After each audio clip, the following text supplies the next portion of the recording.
tératozoospermie ou la tératospermie est une altération du sperme dans laquelle la morphologie des spermatozoïdes est anormale. Chez tous les hommes, il existe des spermatozoïdes avec une morphologie anormale sans que cela représente un problème pour leur fertilité. Le problème des hommes avec tératozoospermie est qu'ils ont un niveau élevé de spermatozoïdes anormaux qui sont incapables d'arriver jusqu'à l'ovule ou de pénétrer à l'intérieur. Il existe 2 critères distincts pour évaluer la qualité séminale. Le critère de Kruger, qui considère que l'on souffre de tératozoospermie en ayant moins de 15% de spermatozoïdes normaux, et le critère de l'OMS, qui considère que l'on souffre de tératozoospermie en ayant moins de 4% de spermatozoïdes normaux. Pour étudier la forme des spermatozoïdes, on observe les parties suivantes. La tête, elle doit avoir une forme ovale avec un contour régulier. Il peut y avoir des vacuoles, mais en aucun cas ils ne doivent dépasser 20%. Le cou, c'est la pièce intermédiaire.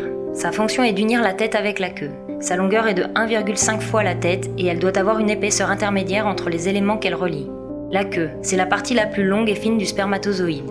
Les altérations peuvent se produire à n'importe quel endroit du spermatozoïde. Nous pouvons trouver des spermatozoïdes avec 2 têtes, une tête réduite ou très grosse, une tête avec une forme différente, sans cou, avec le cou très long ou décalé vers un côté, avec la queue très courte, excessivement longue, avec 2 queues ou une queue avec des formes bizarres. Il existe 3 types différents de tératozoospermie. Ils sont classés en fonction du degré d'affectation, en mesurant le pourcentage de spermatozoïdes normaux. Légère, 10 à 14% des spermatozoïdes sont normaux. Modérée, 5 à 9% des spermatozoïdes sont normaux.